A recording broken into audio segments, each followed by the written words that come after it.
शिक्षा तथा कौशल एवं उद्यमशीलता मंत्री माननीय श्री धर्मेंद्र प्रधान जी, केंद्रीय सूचना एवं प्रसारण तथा मत्स्य पालन, पशुपालन एवं डेयरी राज्य मंत्री डॉक्टर एल मुरुगन, माननीय राज्यसभा सांसद श्री इलिया राजा जी, पूर्व केंद्रीय राज्य मंत्री माननीय श्री पौन राधाकृष्णन जी, काशी हिंदू विश्वविद्यालय के कुलपति माननीय श्री सुधीर जैन जी, आईआईटी मद्रास के निदेशक माननीय प्रोफेसर वी कामकोटी जी और तमिलनाडु भाजपा के प्रदेश अध्यक्ष माननीय श्री के अन्नामलाई जी, आप सभी का आदरपूर्वक स्वागत।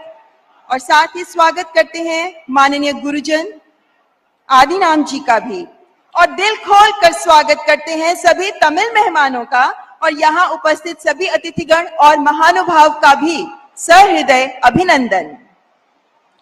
पुरानी संगमम की परंपरा को पुनर्जीवित करने की माननीय प्रधानमंत्री जी की अप्रतिम कल्पना आज काशी तमिल संगमम के रूप में साकार होने जा रही है। तमिल समाज, तमिल संस्कृति और काशी के साथ उनके काल अतीत प्रगाढ़ संबंधों को रेखांकित कर माननीय प्रधानमंत्री जी की एक भारत श्रेष्ठ भारत की महान सोच का ही एक आयाम है काशी तमिल संगमम।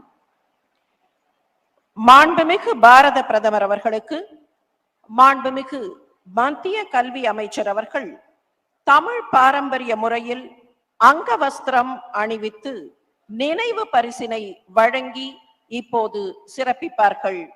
मैं माननीय केंद्रीय शिक्षा मंत्री श्री धर्मेंद्र प्रधान जी से सादर अनुरोध करती हूँ कि कृपया स्मृति चिन्ह और अंग वस्त्र प्रदान कर माननीय प्रधानमंत्री जी का अभिनंदन करें।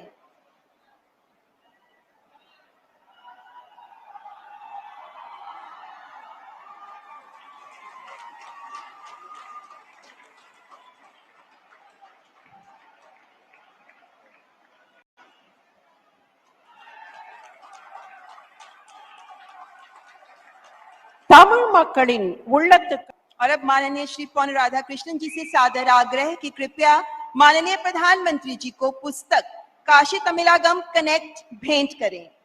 इस पुस्तक में काशी और तमिलागम के बीच इतिहास के विभिन्न बिंदुओं के आधार पर विभिन्न तथ्य और घटनाएं संकलित की गई हैं। 3 भाषाओं में इस पुस्तक को माननीय प्रधानमंत्री जी को भेंट किया जा रहा है।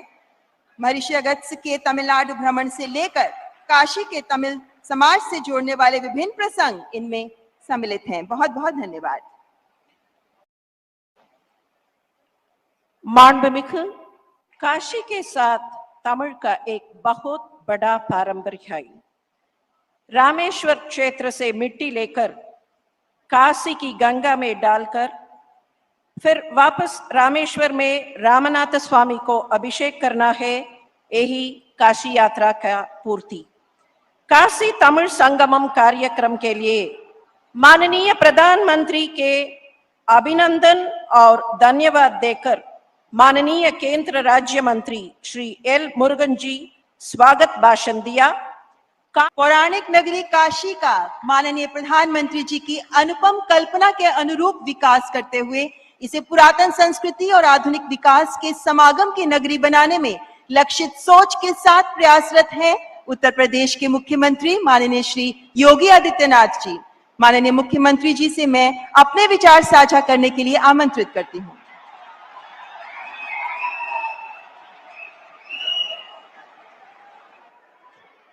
वणक्कम, नमस्कारम, हर हर महादेव।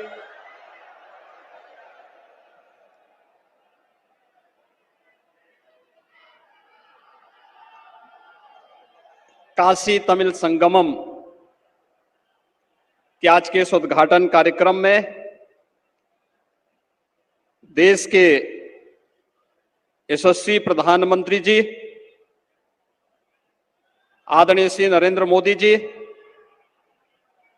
उत्तर प्रदेश की माननीय राज्यपाल आदरणीय श्रीमती आनंदीबेन पटेल जी, केंद्रीय शिक्षा मंत्री माननीय धर्मेंद्र प्रधान जी, केंद्रीय शिक्षा राज्य मंत्री माननीय श्री एल मुरुगन जी,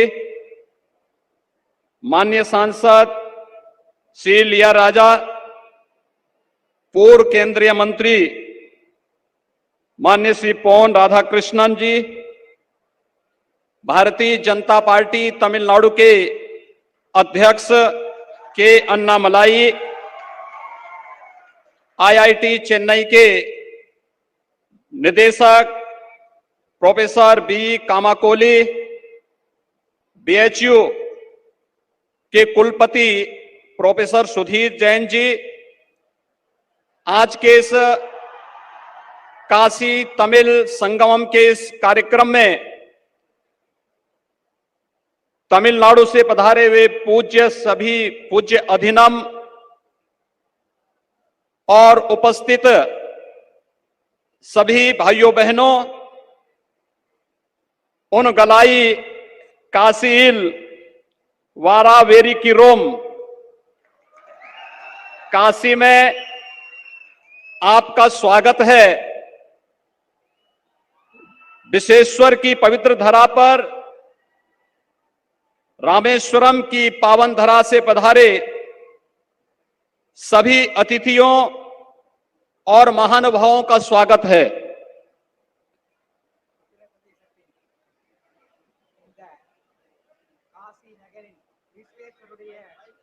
बाबा विश्वनाथ की नगरी काशी में तमिल कार्तिक मास की पवित्र अवधि में काशी तमिल संगमम का आयोजन किया जा रहा है। इससे दक्षिण का उत्तर से अद्भुत संगम हो रहा है। सहस्त्राब्दियों पुराना संबंध फिर से नवजीवन पा रहा है। பாபா விஸ்வநாத் அவர்களின் திருக்கோயில் அமைந்துள்ள இந்த காசி நகரில் தமிழ் கார்த்திகை மாசம் முழுவதும் ஏற்பாடு செய்யப்பட்டிருக்கின்ற இந்த காசி தமிழ் சங்கமம் என்ற இந்த நிகழ்ச்சியில் பாரதிலிருந்து வடக்கு வரை நம்முடைய ஒருமைப்பாட்டை நிரூபிக்கும் வண்ணம் இந்த நிகழ்ச்சி ஏற்பாடு செய்யப்பட்டிருக்கிறது। भारत के यशस्वी प्रधानमंत्री तथा काशी के लोकप्रिय सांसद आदरणीय श्री नरेंद्र मोदी जी काशी तमिल संगम का उद्घाटन करने के लिए स्वयं पधारे हैं।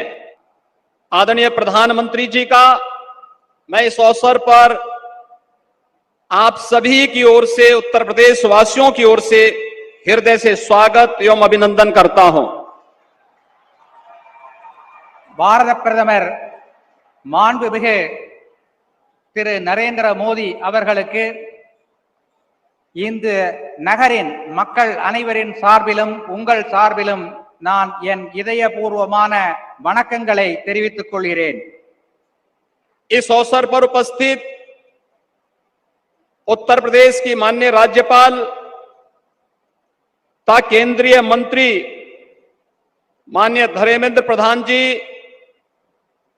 और अन्य केंद्रीय पदाधिकारियों के साथ ही पूज्य अधिनम, तमिलनाडु से पधारे सभी सम्मानित अतिथियों का भी मैं हृदय से स्वागत करता हूं।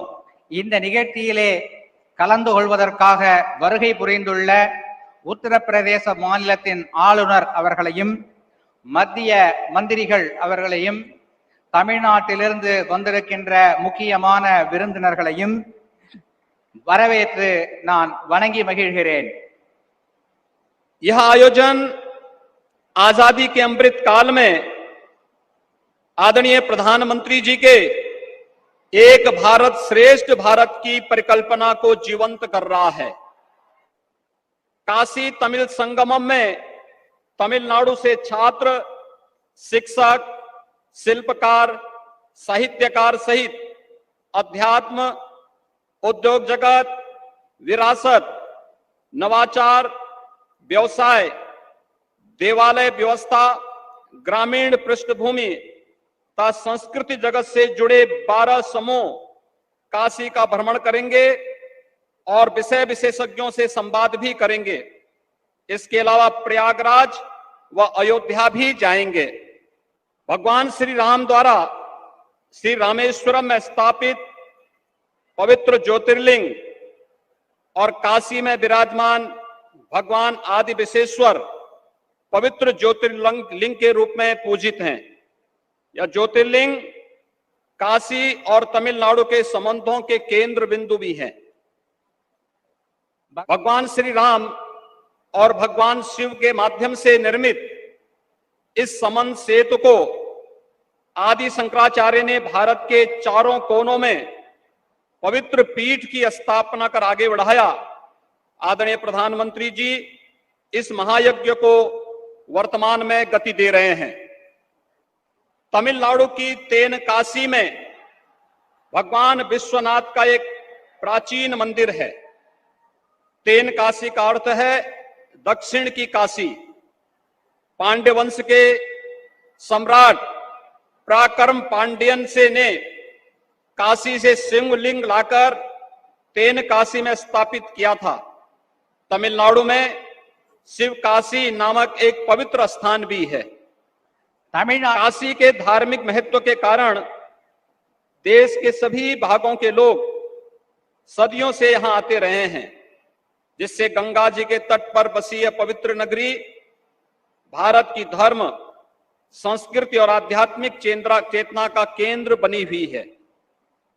इसी तरह तमिलनाडु प्राचीन काल से ही ज्ञान, कला और संस्कृति का केंद्र रहा है, जिसे पांड्य, चोल, पल्लव आदि राजाओं ने विस्तार दिया। काशी और तमिलनाडु में भारतीय संस्कृति के सभी तत्व समान रूप से संरक्षित हैं।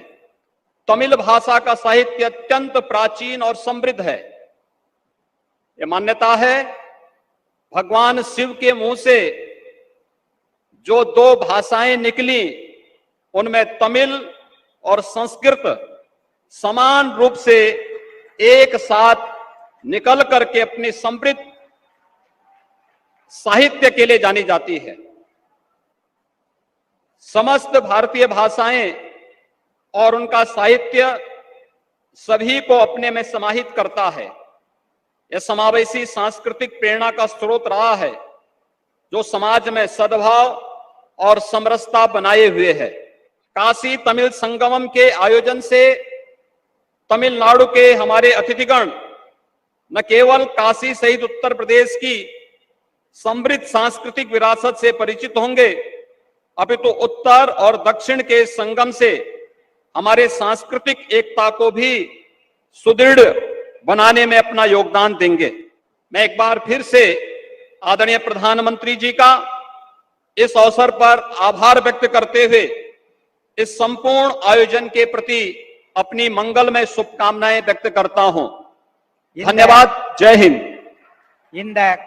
विश्व में विविधता में एकता की मिसाल पेश करता भारत, जहां भाषा अनेक पर भाव एक है, अभिव्यक्ति अनेक पर संस्कृति एक है, इसी एकत्व का, समरसता का दृष्टांत प्रस्तुत कर रहा है काशी तमिल संगमम।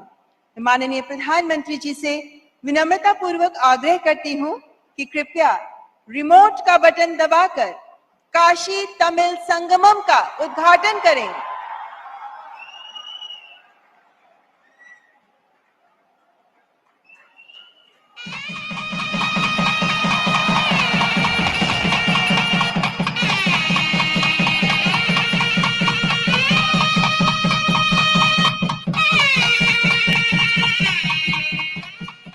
நன்றி. காசி தமிழ் சங்கமம் குறித்த குறும்படம் இப்போது காணலாமா? धन्यवाद माननीय प्रधानमंत्री जी। और अब काशी तमिल संगमम के पीछे की व्यापक सोच को हमारे सामने रख रही है ये लघु फिल्म।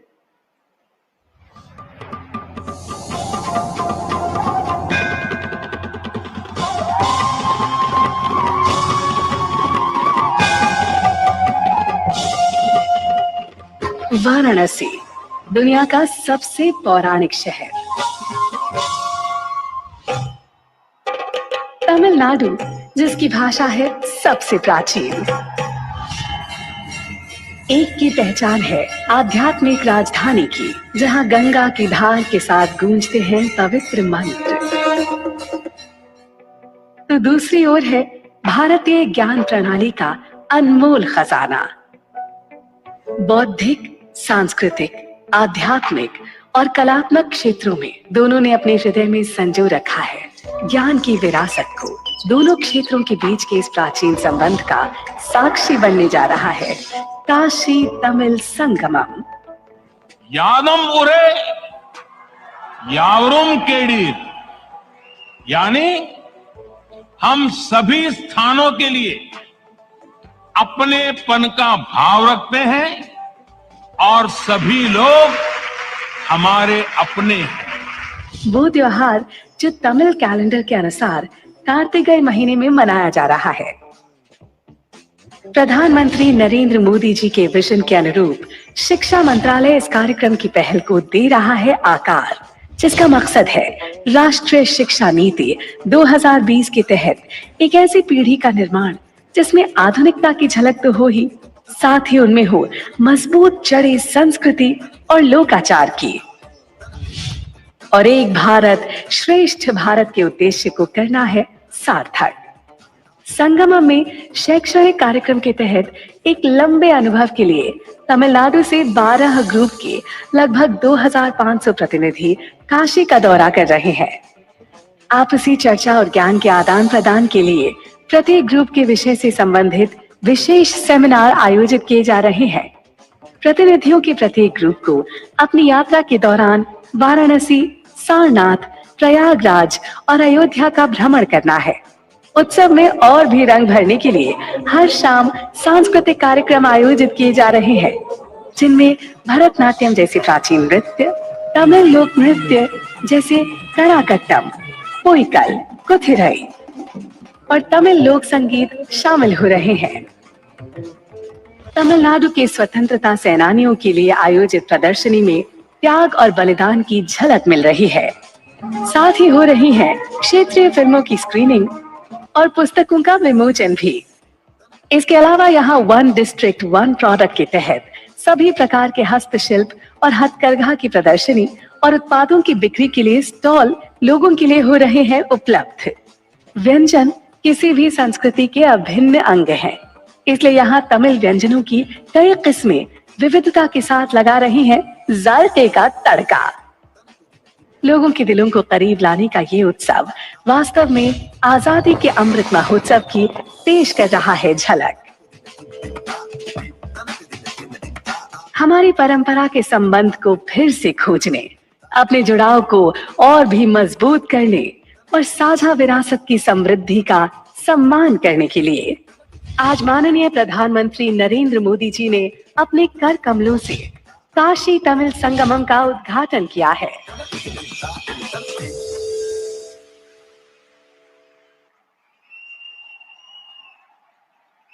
யாதும் ஊரே யாவரும் கேளர் என்கிற கணியன் பூங்குன்றனாரின் வரிகளை மாண்புமிகு பாரத பிரதமர் அவர்கள் நினைவூட்டினார்கள். தமிழின் தனிச்சிறப்பு உலக பொதுமறை திருக்குறள். இன்றளவும் வாழ்வியல் வழிகாட்டியாக, மானுடவியல் களஞ்சியமாக திகழ்கிற திருக்குறள் பல்வேறு மொழிகளில் மொழிபெயர்க்கப்பட்டுள்ளது. இன்று அயல் நாட்டின் கெமர் மொழி உட்பட 13 மொழிகளில் திருக்குறளின் மொழிபெயர்ப்புகளை மாண்புமிகு பாரத பிரதமர் அவர்கள் வெளியிட்டு சிறப்பிக்க இருக்கிறார்கள்.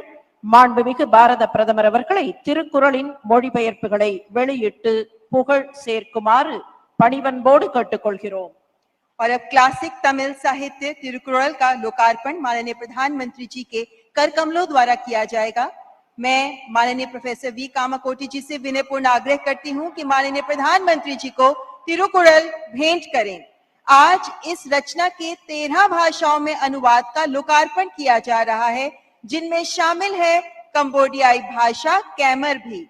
जीवन ज्ञान का सार है तिरुकुरल, तमिल भाषा में लिखी एक प्राचीन काव्य रचना जिसके रचयिता थे संत तिरुवल्लुवर।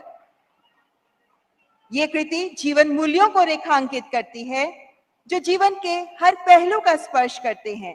ये दोहे या कुड़ल 3 विषयों पुण्य, धन और प्रेम पर आधारित है। इसमें 133 अध्यायों में 1330 तमिल दोहे संग्रहित हैं, बहुत बहुत धन्यवाद माननीय प्रधानमंत्री जी।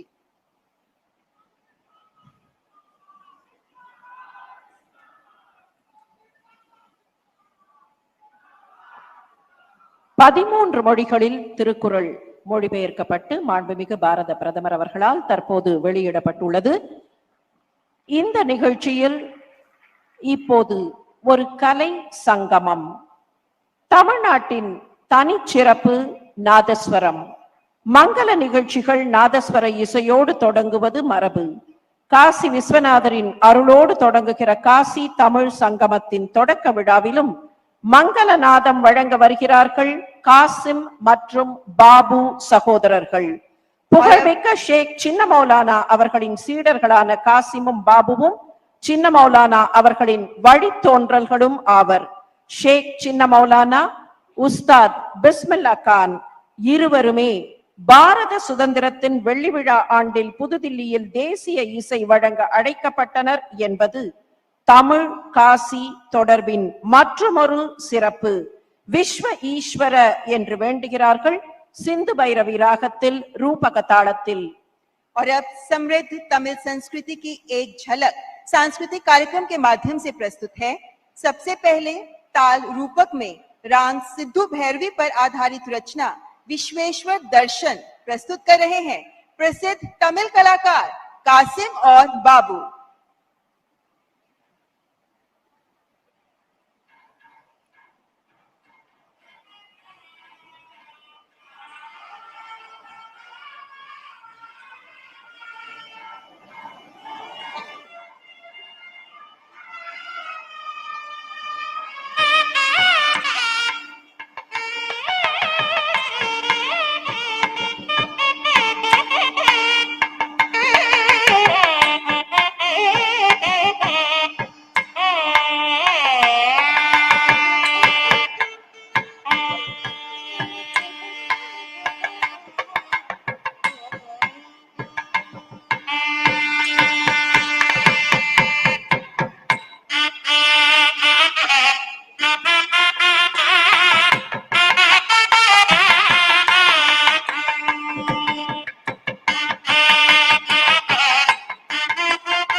श्री कासिम और श्री बाबू की इस प्रस्तुति की एक विशेषता ये भी है कि इनके दादा उस्ताद बिस्मिल्लाह खां के साथ शहनाई बजाते थे।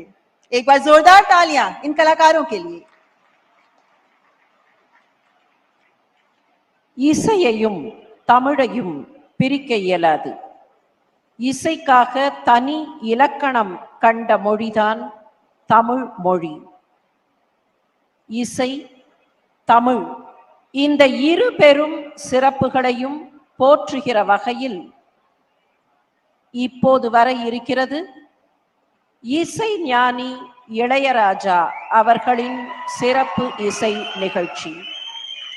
तमिल गीतकार, संगीतकार, गायक जिन्होंने विभिन्न भाषाओं में संगीत के माध्यम से देश दुनिया को जोड़ा है।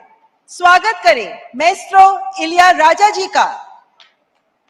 நமச்சிவாய வாழ்க, நாதம் தாழ்வாழ்க, இமைப்பொழுதும் என் நெஞ்சில் நீங்காதான் தாழ்வாழ்க, கோகழி ஆண்ட குருமனிதன் தாழ்வாழ்க, ஆகமம் ஆகி நின்று அன்னிப்பான் தாழ்வாழ்க என்கிற மாணிக்க வாசகரின் திருவாசகத்தை பன்னாட்டு அரங்கில் தமிழின் சிறப்பாக அரங்கேற்றியவர் இசைஞானி இளையராஜா.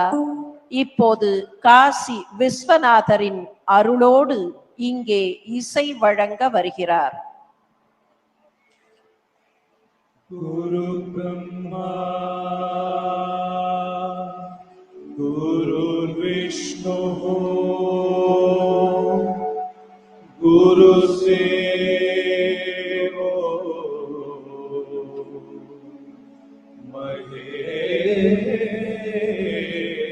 மகேஸ்வரः गुरु साक्षात्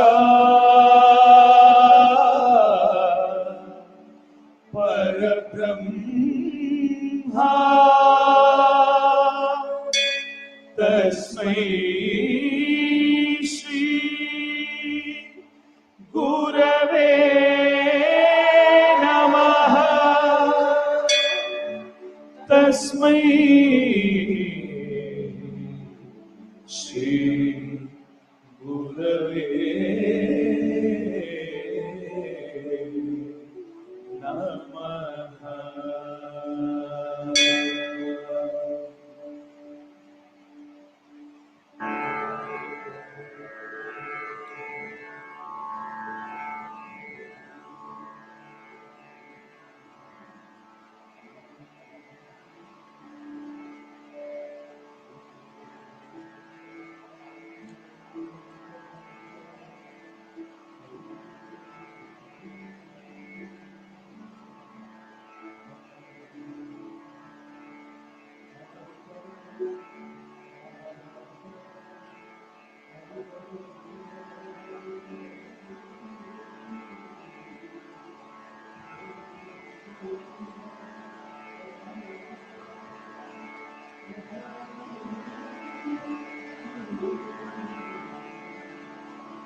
जननी जननी जगती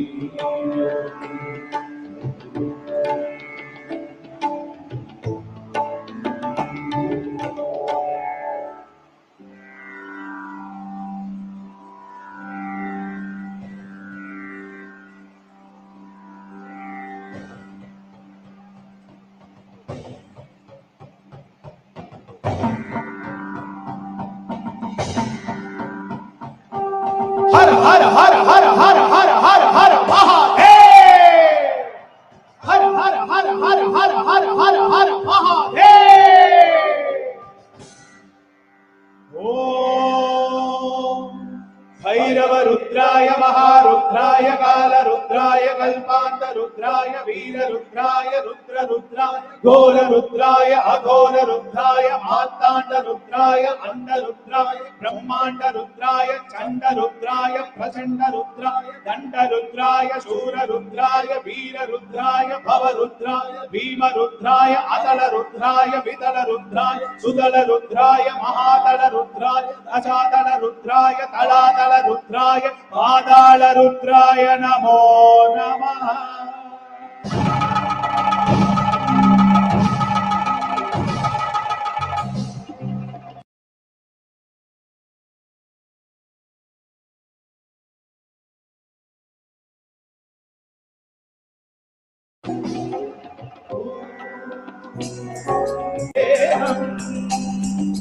हर हर हर हर हर हर हर हर महादेव।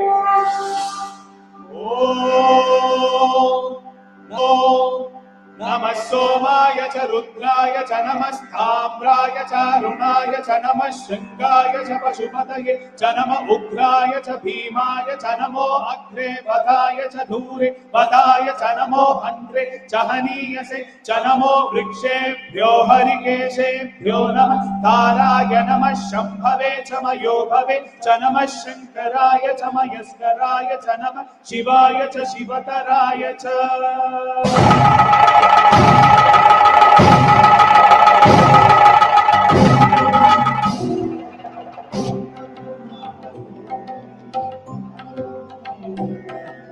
पूरणा जगत्कारणा सत्यदेव देव प्रिया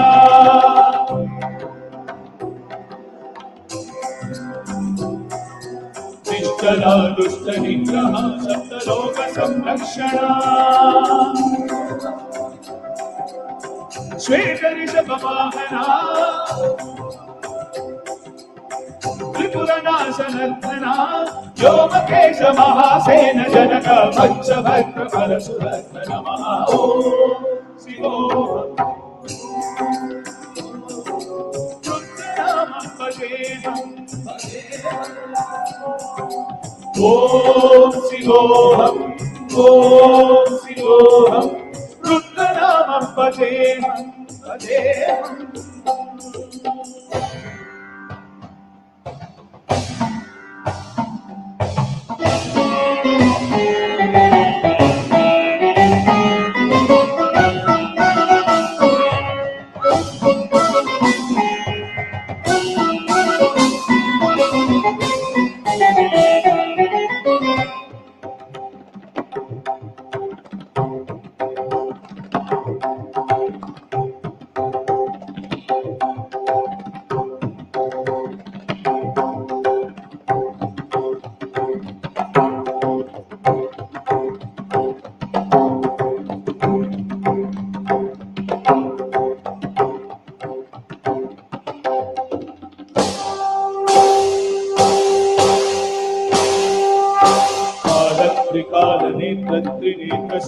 त्रिशूलगात्रम्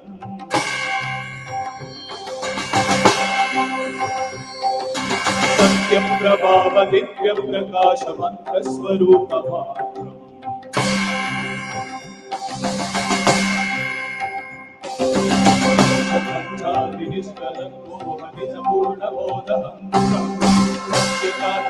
नित्य ब्रह्मोत्म स्वप्रकाशोकमम् प्रमाण ओम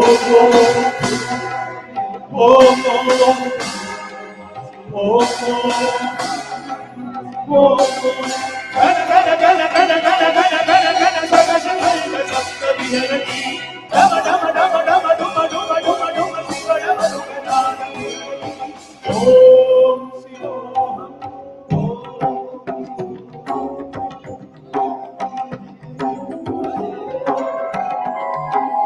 ओम शिवोऽहम् ओम शिवोऽहम् रुद्रनामं भजेऽहम् वीरभद्राय वीरेन्द्राय मूलसंहारहाय सकललोकाय सर्वरूपाय सत्यसाक्षात्काराय शंभो शंभो शंकरा ओम शिवोऽहम् रुद्रनामं भजेऽहम्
தாமே தமக்கு சுற்றமும் தாமே தமக்கு விதிவகையும்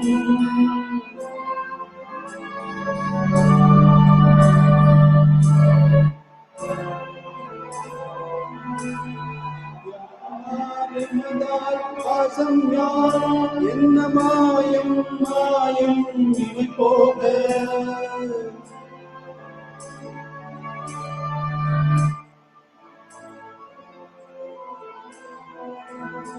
கோமான் பண்டை தொண்டரும் அவந்தன் கூலிவே நீங்கே உயங்கள் நாள் வாழ்வம் நடித்தே உயங்கள் நாள் வாழ்வம்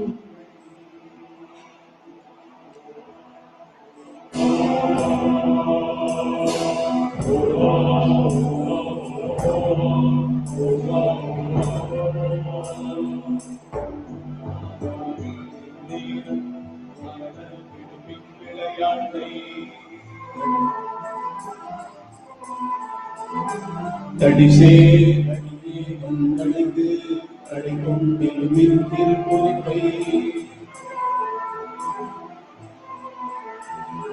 செடிசே உடலை செலநீவி சிவலோகத்தை நமமைப்பார் செடிசே மேவி உயர்ந்தங்கள்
நன்றி.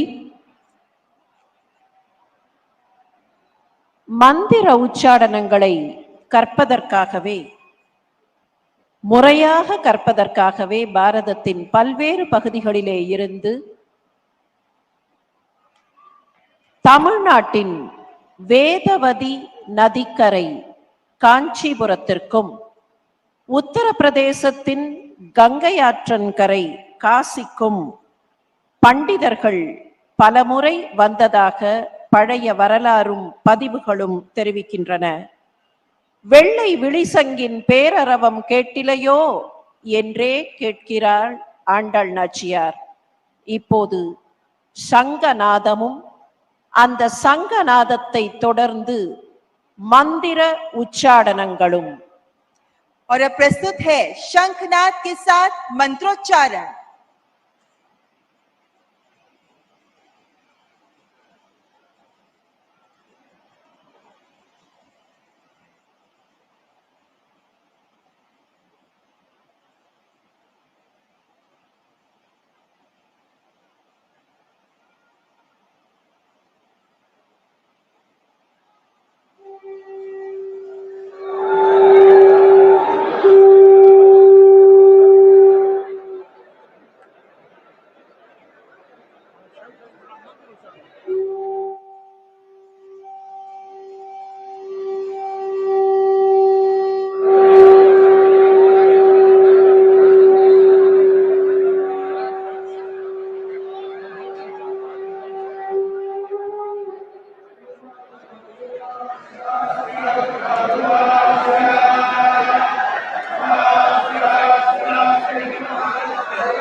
है। पंच प्रण के संकल्प के साथ माननीय प्रधानमंत्री जी ऐसे नूतन भारत का निर्माण करने में प्रयासरत हैं जहां विकास और विरासत का संगम हो, क्षेत्रीय विविधता को एकता में पिरोकर राष्ट्रीयता के सूत्र में बंधा भारत। ऐसे युग दृष्टा देश के प्रधान सेवक, हम सबके प्रेरणा स्रोत माननीय प्रधानमंत्री जी से सादर विनती करती हूं कि इस ऐतिहासिक अवसर पर अपने सुवचनों द्वारा हमारा मार्गदर्शन करें।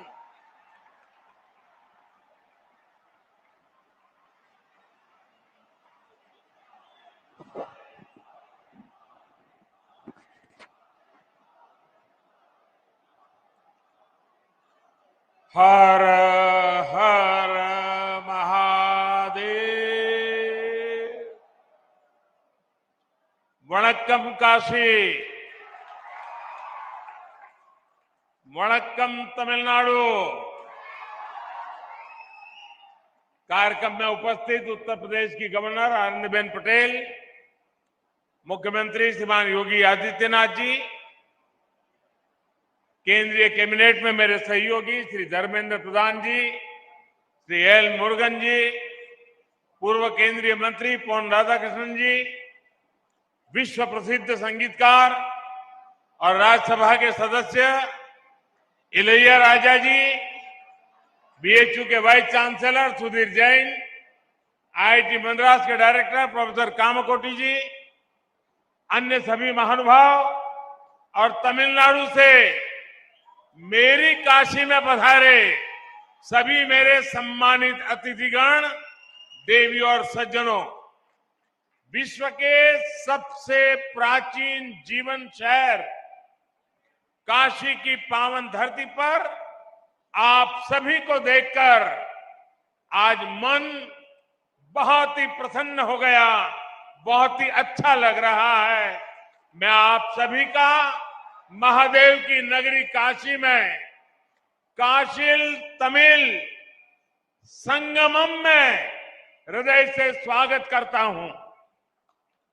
இந்த நிகழ்ச்சியிலே கலந்து கொண்டு சிறப்பித்துக் கொண்டிருக்கும் உத்தரப்பிரதேச மாநில கவர்னர் திருமதி ஆனந்திபென் அவர்களே, உத்தரப்பிரதேச மாநில முதல்வர் யோகி ஆதித்யநாத் அவர்களே, மத்திய அமைச்சரவையில் என்னுடைய சகாக்கள் தர்மேந்திர பிரதான் அவர்களே, முருகன் அவர்களே, உலக புகழ்பெற்ற இசையமைப்பாளர் இசைஞானி இளையராஜா அவர்களே, முன்னாள் மத்திய அமைச்சர் பொன் ராதாகிருஷ்ணன் அவர்களே, மேலும் இங்கே வந்திருக்கின்ற பெரியோர்களே, தாய்மார்களே, உலகத்திலேயே பழமையான வாழ்க்கை வரலாற்றை கொண்டிருக்கின்ற இந்த காசி மாநகருக்கு காசி தமிழ்ச் சங்கமம் என்ற நிகழ்ச்சியிலே கலந்து கொள்வதற்காக தமிழகத்திலிருந்து வந்திருக்கின்ற என்னுடைய விருந்தினர்களே, உங்கள் அனைவரையும் வருக வருக என வரவேற்று வணக்கத்தை தெரிவித்துக் கொள்கிறேன். हमारे देश में संगमों की बड़ी महिमा, बड़ा महत्व रहा है। नदियों और धाराओं के संगम से लेकर विचारों, विचारधाराओं, ज्ञान, विज्ञान और समाजों, संस्कृतियों के हर संगम को हमने सेलिब्रेट किया है। ये सेलिब्रेशन वास्तव में भारत की विविधताओं और विशेषताओं का सेलिब्रेशन है और इसलिए काशिल तमिल संगमम अपने आप में विशेष है, अद्वितीय है। நம்முடைய இந்திய திருநாட்டில் சங்கம திருவிழாக்கள், சங்கமங்கள் எப்போதுமே மிக சிறப்பாக கொண்டாடப்படுகின்றன. அது நதிகளின் சங்கமமாக இருக்கட்டும், கொள்கைகள் எண்ணங்களின் சங்கமமாக இருக்கட்டும், ஞானம் விஞ்ஞானம் போன்றவற்றின் சங்கமமாக இருக்கட்டும், சமூகம் கலாச்சாரம் இவற்றின் சங்கமமாக இருக்கட்டும், சங்கமம் ஒவ்வொன்றையும் நாம் ஒரு விழாவாக கொண்டாடி வருகிறோம். இந்த நாடு பல வேற்றுமைகள், சிறப்புகள் கொண்ட ஒரு நாடு. அதை கொண்டாடவே இப்படிப்பட்ட ஒரு சங்கம திருவிழா, காசி தமிழ் சங்கமம் தன்னுடைய இந்த விளையாட்டு விழா நிகழ்ச்சிகளிலே ஒரு தனித்துவம், சிறப்பு கொண்டிருக்கிறது.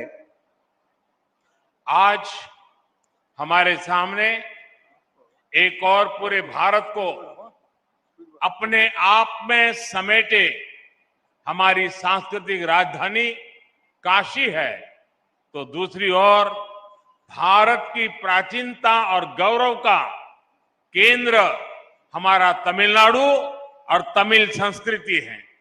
ये संगम भी गंगा यमुना के संगम जितना ही पवित्र है।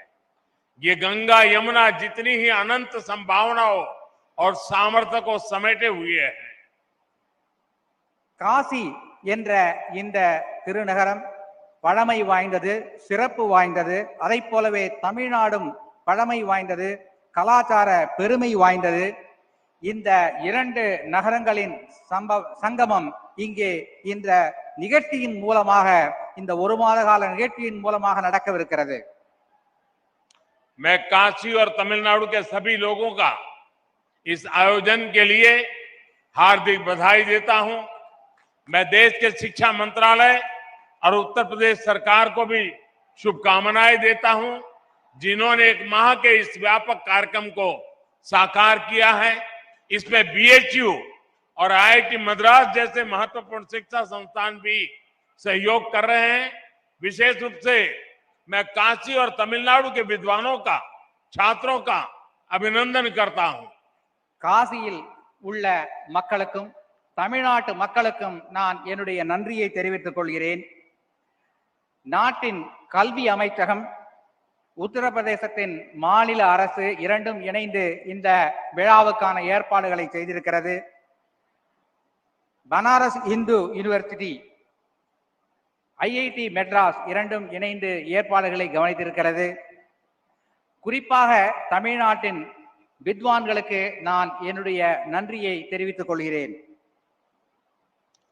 साथियों, हमारे यहां ऋषियों ने कहा है, एको अहम बहुश्याम, अर्थात एक ही चेतना अलग अलग रूपों में प्रकट होती है। काशी और तमिलनाडु के कॉन्टेक्स्ट में इस फिलॉसफी को हम साक्षात देख सकते हैं।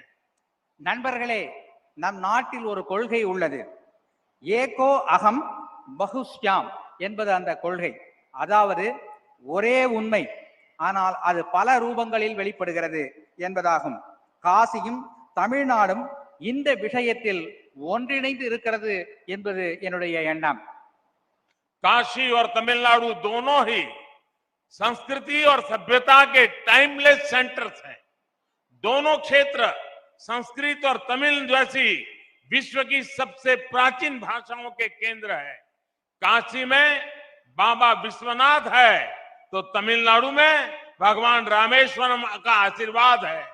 काशी और तमिलनाडु दोनों शिवमय है, दोनों शक्तिमय है। एक स्वयं में काशी है तो तमिलनाडु में दक्षिण काशी है।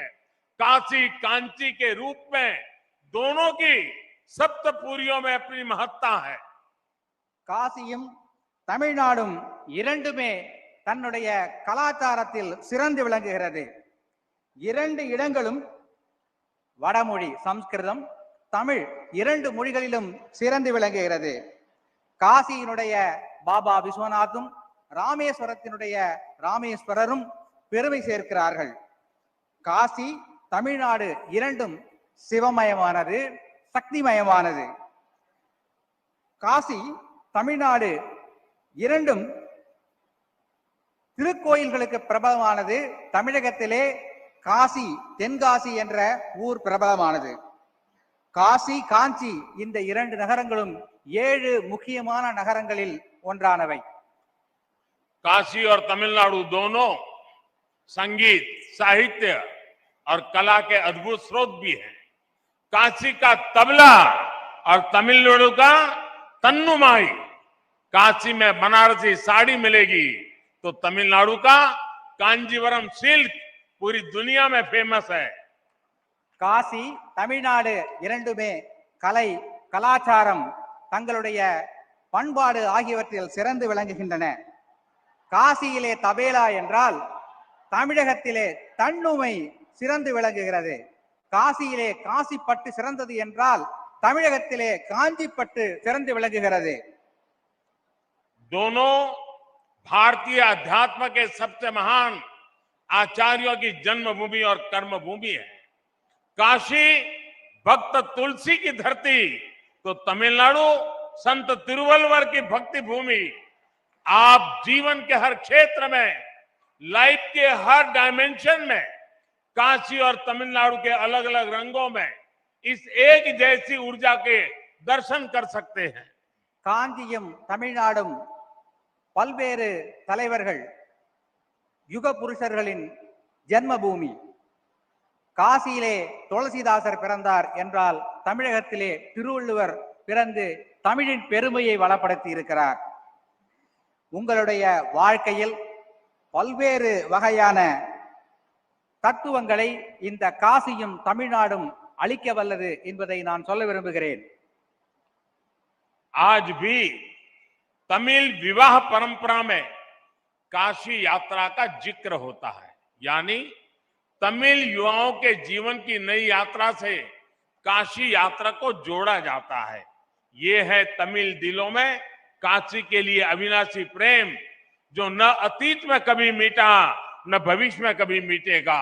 यही एक भारत श्रेष्ठ भारत की वो परंपरा है जिसे हमारे पूर्वजों ने जिया था, और आज ये काशी तमिल संगमम फिर से उसके गौरव को आगे बढ़ा रहा है।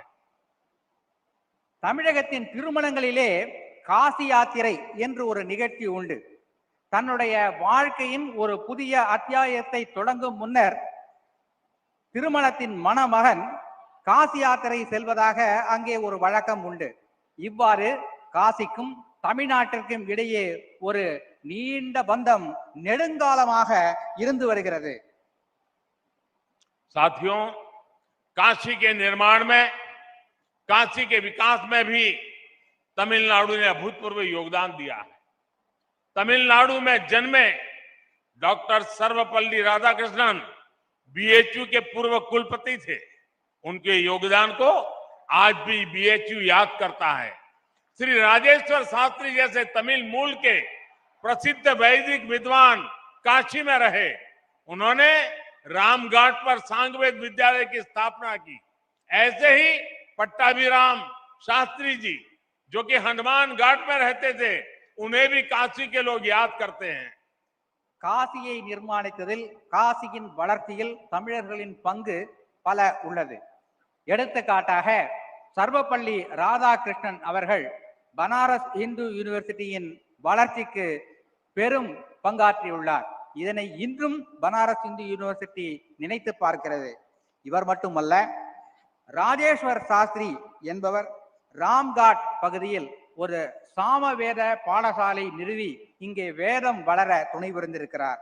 மேலும் பட்டாபிராம் சாஸ்திரி என்பவர் ஹனுமான்காட் பகுதியில் வாழ்ந்து அங்கே ஒரு திருக்கோவிலையும் நிர்மாணித்திருக்கிறார். आप काशी भ्रमण करेंगे तो देखेंगे कि हरिश्चंद्र घाट पर काशी काम कोटीश्वर पंचायतन मंदिर है, जो कि एक तमिलियन मंदिर है।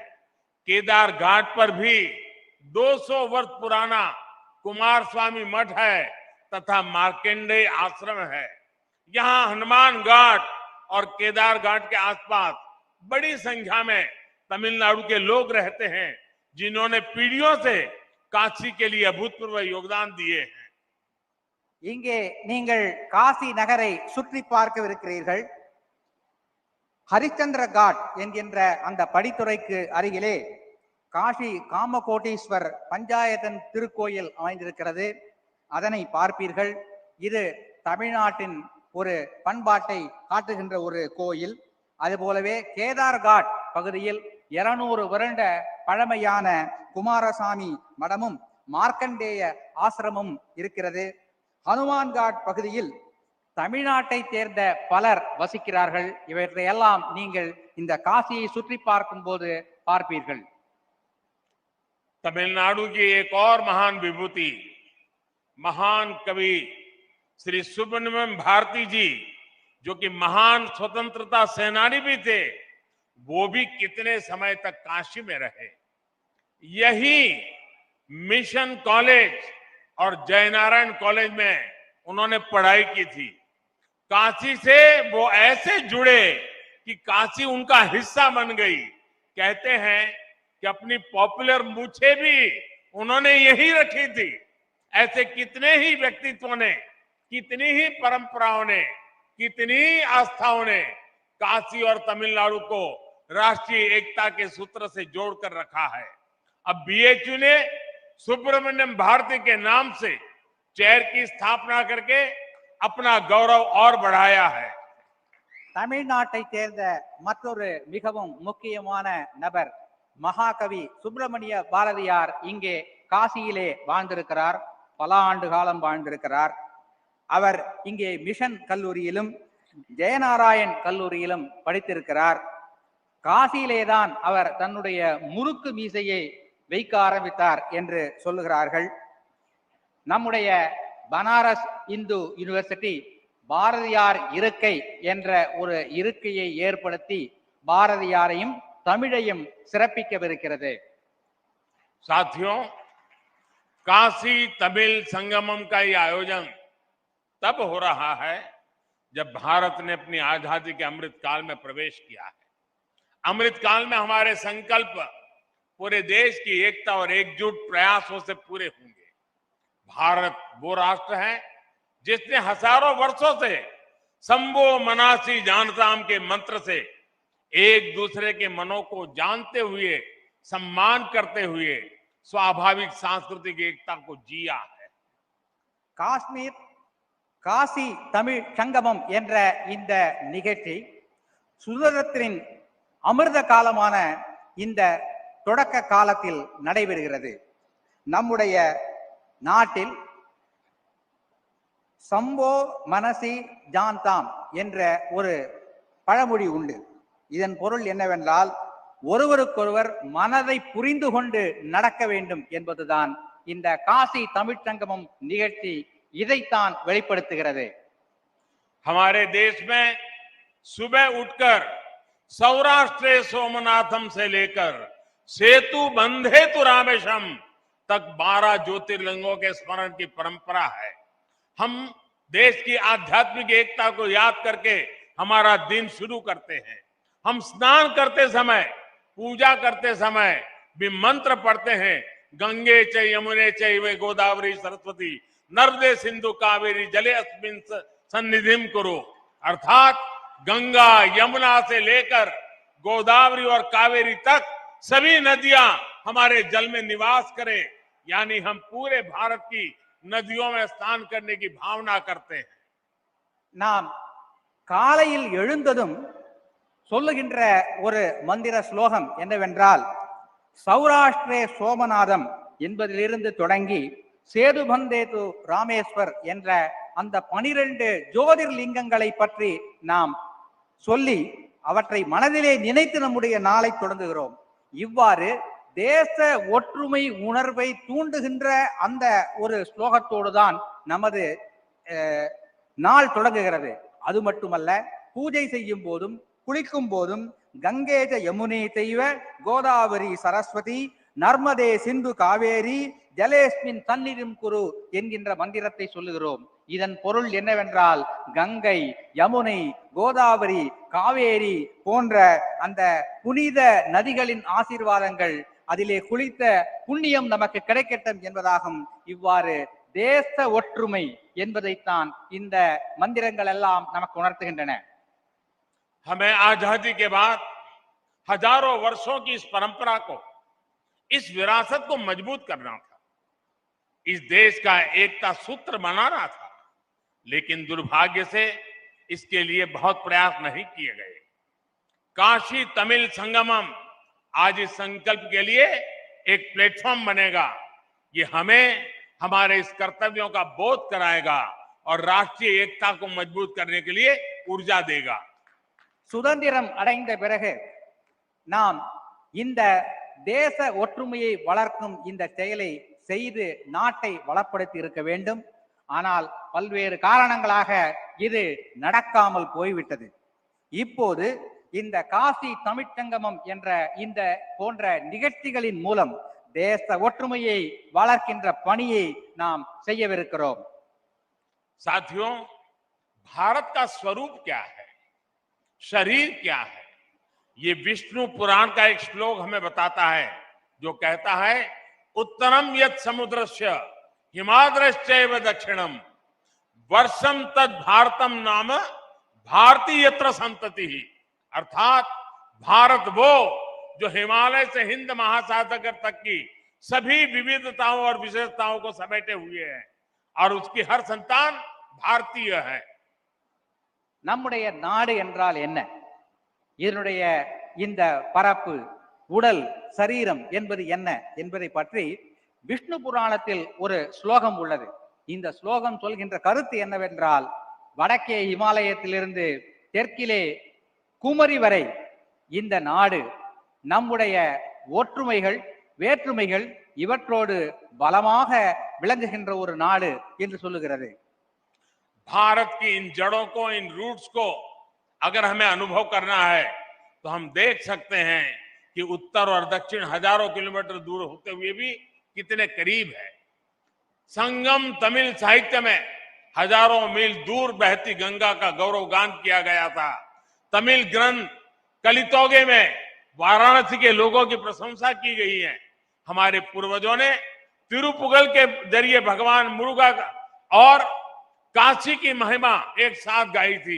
दक्षिण का काशी कहे जाने वाले तेन काशी की स्थापना की थी। இந்திய திருநாட்டின் இந்த மூலங்களை, வேர்களை நாம் பாதுகாக்க வேண்டும். இந்த போன்ற சங்கமம் நிகழ்ச்சிகளால் தான் இதனை பாதுகாக்க முடியும். தமிழின் சங்க இலக்கியத்தில் பல்வேறு காசியை பற்றிய செய்திகள் கிடைக்கின்றன. கலித்தொகையில் செய்திகள் கிடைக்கின்றன. திருப்புகழில் காசியை பற்றியும் முருகனை பற்றியும் பாடப்பட்ட பாடல்கள் கிடைக்கின்றன. தமிழகத்திலே தென்காசி என்ற ஒரு ஊர் இருக்கிறது என்பது உங்களுக்கு எல்லாம் தெரியும். साथियों, ये भौतिक दूरियां और ये भाषा भेद को तोड़ने वाला अपनत्व ही था जो स्वामी कुमार गुरु पर तमिलनाडु से काशी आए और इसे अपनी कर्मभूमि बनाया था। धर्मापुरम आधीनम के स्वामी कुमार गुरु पर ने यहाँ केदार घाट पर केदारेश्वर मंदिर का निर्माण कराया था। बाद में उनके शिष्यों ने तंजावुर जिले में कावेरी नदी के किनारे काशी विश्वनाथ मंदिर की स्थापना की थी। பரப்பளவின் அடிப்படையிலான இந்த தூரம் எப்படி குறுகிவிட்டது என்பதை இங்கே பார்க்கிறீர்கள் அல்லவா? இத்தகைய ஒரு எண்ணத்தை குமரகுருபர சுவாமிகள் காட்டியுள்ளார். அவர் தமிழகத்திலிருந்து இங்கே வந்து கேதார்காட் பகுதியில் ஒரு மடத்தை நிறுவி தமிழையும் பாரதத்தின் ஒற்றுமையையும் நிலைநாட்டினார். பிறகு தமிழ்நாட்டிற்கு சென்று தஞ்சாவூர் மாவட்டத்தில் காசி விஸ்வநாதர் கோயில் ஒன்றையும் நிர்மாணித்தார். मनोन्मणियम सुंदर नारजी ने तमिलनाडु के राज्य गीत तमिल ताई वार्तु को लिखा है। कहा जाता है कि उनके गुरु कोडगा नल्लूर सुंदरर स्वामीगल जी ने काशी के मणिकर्णिका घाट पर काफी समय बिताया था। खुद मनोन्मणियम सुंदर नारजी पर भी काशी का बहुत प्रभाव था।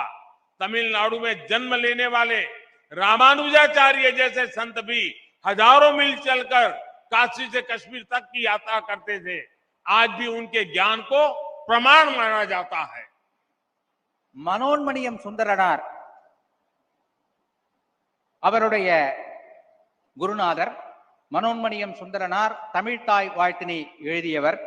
அவருடைய குருநாதர் கோடகநல்லூர் சுந்தர சுவாமிகள் என்று அழைக்கப்படுபவர் இங்கே மணிகர்ணிகா காட் என்கின்ற அந்த படித்துறை அருகிலே வந்து சில காலம் வாழ்ந்து அங்கே ஒரு திருக்கோவிலையும் அமைத்திருக்கிறார். श्री राजगोपालाचार्य जी की लिखी रामायण और महाभारत से दक्षिण से उत्तर तक पूरा देश आज भी इंस्पिरेशन लेता है। मुझे याद है मेरे एक टीचर ने मुझे कहा था कि तुमने रामायण और महाभारत तो पढ़ ली होगी, लेकिन अगर इसे गहराई से समझना है तो जब भी तुम्हें मौका मिले तुम राजा जी ने जो रामायण और महाभारत लिखेंगे वो पढ़ोगे तो तुम्हें कुछ समझ आएगा। मेरा अनुभव है रामानुजाचार्य और शंकराचार्य से लेकर राजा जी और सर्वपल्ली राधाकृष्ण जी तक दक्षिण के विद्वानों ने भारतीय दर्शन को समझे बिना हम भारत को नहीं जान सकते। ये महापुरुष है, उनको हमें समझना होगा। தமிழகத்தின் சக்கரவர்த்தி ராஜகோபாலாச்சாரியார் அவர்கள் ராமாயணத்தையும் மகாபாரதத்தையும் எழுதியிருக்கிறார். என்னுடைய ஆசிரியர் எங்களிடத்திலே சொன்னார், நீ ராமாயணத்தையும் மகாபாரதத்தையும் படித்திருக்கலாம், ஆனால் சக்கரவர்த்தி ராஜகோபாலாச்சாரியார் எழுதிய இந்த இரு காவியங்களையும் நீ படிக்கவில்லை என்றால் அது முழுமை பெறாது என்று அவர் சொன்னார். என்னுடைய அனுபவத்தில் ராமானுஜாச்சாரியார், சங்கராச்சாரியார் ஆகியோர் தென்னகத்திலிருந்து வட இந்தியா வந்து காசி காஷ்மீர் முதல் சென்று இங்கே ஒரு ஒற்றுமை உணர்வை ஏற்படுத்தி இருக்கிறார்கள். அந்த ஒற்றுமை உணர்வை நாம் பாதுகாத்து வளர்த்திட வேண்டும். साथियों, आज भारत ने अपनी विरासत पर गर्व का पंच प्राण सामने रखा है। दुनिया में किसी भी देश के पास कोई प्राचीन विरासत होती है तो वो देश उस पर गर्व करता है, उसे गर्व से दुनिया के सामने प्रमोट करता है। हम इजिप्ट के पिरामिड से लेकर इटली के कोलोसियम और पीसा की मीनार तक ऐसे कितने ही उदाहरण देख सकते हैं। பாரதத்தின் பழம் பெருமையை, பழைய கால வளர்ச்சியை நாம் இன்று பார்க்கிறோம். உலகத்தில் உள்ள பல நாடுகள் தங்களிடம் உள்ள பழமையான சில செய்திகளை உலகிற்கு வெளிச்சம் போட்டு காட்டுகின்றன. எடுத்துக்காட்டாக எகிப்தில் உள்ள பிரமிடுகள், இத்தாலியில் உள்ள கொலாசியம் போன்றவை. இவற்றையெல்லாம் உலகிற்கு எடுத்து அவர்கள் சொல்லுகிறார்கள். हमारे पास भी दुनिया की सबसे प्राचीन भाषा तमिल है। आज तक ये भाषा उतनी ही पॉपुलर है, उतनी ही लाइव है। दुनिया में लोगों को पता चलता है कि विश्व की ओल्डेस्ट लैंग्वेज भारत में है तो उन्हें आश्चर्य होता है, लेकिन हम उसके गौरव गान में पीछे रहते हैं। இந்தியாவிலும் நம்முடைய திருநாட்டிலும் பழமையான ஒரு விஷயம் உள்ளது. அது என்னவென்றால் தமிழ் மொழி. இந்த தமிழ் மொழியின் பழம் பெருமையை நாம் உலகிற்கு எடுத்து சொல்ல வேண்டும். இந்தியாவிலே இப்படிப்பட்ட ஒரு பழமையான மொழி இருக்கிறது என்பதை கேட்டு உலக மக்கள் மிகவும் ஆச்சரியமடைகிறார்கள். அந்த மொழியை நாம் கௌரவம் தந்து வளர்க்க வேண்டும், பாராட்ட வேண்டும். ये हम 130 करोड़ देशवासियों की जिम्मेदारी है कि हमें तमिल की इस विरासत को बचाना भी है, उसे समृद्ध भी करना है। अगर हम तमिल को भुलाएंगे तो भी देश का नुकसान होगा, और तमिल को बंधनों में बांध कर रखेंगे तो भी इसका नुकसान है। हमें याद रखना है, हम भाषा भेद को दूर करें, भावनात्मक एकता कायम करें। இந்திய திருநாட்டின் 130 கோடி மக்களின் கடமை தமிழ் மொழியை காக்க வேண்டும். நாம் தமிழ் மொழியை காக்க தவறினால் நம் நாட்டிற்கு நஷ்டம் ஏற்படும். அவ்வாறு தமிழ் மொழியை காக்க தவறினால் தமிழ் மொழிக்கும் நஷ்டம் ஏற்படும். எனவே நம் இடையே உள்ள மொழி பேதங்களை எல்லாம் தவிர்த்து தமிழ் மொழி போன்ற பழமையான மொழியை நாம் பாதுகாத்து வளர்த்திட வேண்டும். साथियों, काशील तमिल संगमम, मैं मानता हूं ये शब्दों से ज्यादा अनुभव का विषय है। अपनी इस काशी यात्रा के दौरान आप उनकी मेमोरी से जुड़ने वाले हैं तो आपके जीवन की पूंजी बन जाएंगे। मेरे काशीवासी आपके सत्कार में कोई कमी नहीं छोड़ेंगे। நண்பர்களே, இந்த காசி தமிழ்ச்சங்கம் என்பது நான் நினைக்கிறேன் வார்த்தைகளால் சொல்லிவிட முடியாத ஒரு அனுபவமாக உங்களுக்கு இருக்கும். இந்த அனுபவங்களையும் நினைவுகளையும் சுமந்து கொண்டு நீங்கள் உங்களுடைய ஊருக்கு திரும்பிச் செல்வீர்கள் என்று நான் உறுதியாக நம்புகிறேன்.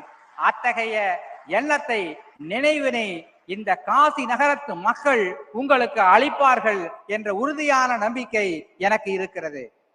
मैं चाहता हूं तमिलनाडु और दक्षिण के दूसरे राज्यों में भी इस तरह के आयोजन हो, देश के दूसरे हिस्सों से लोग वहां जाएं, भारत को जिए, भारत को जाने। मेरी कामना है काशी तमिल संगमम, इससे जो अमृत निकले उसे युवा के लिए रिसर्च और अनुसंधान के जरिए आगे बढ़ाएं। ये बीज आगे राष्ट्रीय एकता का वटवृक्ष बने। राष्ट्र हित ही हमारा हित है। नट नलने नमक नलन, ये मंत्र हमारे देशवासी का जीवन मंत्र बनना चाहिए। इसी भावना के साथ आप सभी को एक बार फिर ढेरों शुभकामनाएं।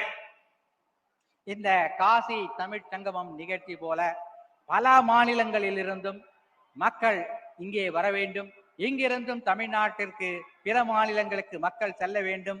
ஒற்றுமை உணர்வு வளர வேண்டும். நாட்டு நலனே நமது நலன் என்பதை நாம் மனதிலே இருத்தி செயல்பட வேண்டும் என்று கூறிக்கொண்டு भारत माता की, भारत माता की, भारत माता की। धन्यवाद। वणक्कम। हार्दिक आभार माननीय प्रधानमंत्री जी। मन का विश्वास रगों में साहस भरता है और इस विश्वास का हर जंग में संचार करने को कटिबद्ध संतों की सोच से मार्गदर्शित अंत्योदय जैसे लक्ष्य को साधने के प्रति वचनबद्ध माननीय